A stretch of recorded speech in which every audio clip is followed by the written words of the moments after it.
ఏపీలో mega DSC పక్కా. అవును, ఖాళీలన్నీ కలిపి మెగా డిఎస్సి. ఆంధ్రప్రదేశ్లోని పాఠశాలలోని అన్ని ఖాళీలను కూడా కలిపి మెగా డిఎస్సిగా మార్చాలని ఉపాధ్యాయ సంఘాల సమన్వయ వేదిక రాష్ట్ర గౌరవ అధ్యక్షుడు ఒంటేరు శ్రీనివాసులరెడ్డి అయితే కోరారు. మొదటి సంతకం మెగా డిఎస్సి పైనే చేస్తానని చంద్రబాబు ప్రకటించినందున ఒకేసారి అన్ని ఖాళీలకు కూడా డిఎస్సి ప్రకటించాలని పేర్కొన్నారు.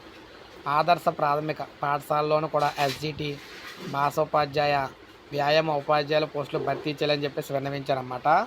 ఎందుకంటే ఆదర్శ పాఠశాలలు ఏవైతే ఉన్నాయో మోడల్ స్కూల్, ఇందులో కూడా ఎస్జిటీలకు, అదేవిధంగా భాషోపాధ్యాయులకు, ముఖ్యంగా పీఈటీలకు సంబంధించి కూడా పోస్టులు అయితే భర్తీ చేస్తే ఆటోమేటిక్గా పోస్టులు అయితే పెరుగుతాయని, సో తద్వారా మెగా డిఎస్సికి సంబంధించి మ్యాక్సిమం 25,000 పోస్టులతో మెగా డిఎస్సికి సంబంధించి సన్నాహాలు అయితే చేయడానికి అవకాశం ఉంటుందని కోరుతూ ఉన్నారన్నమాట.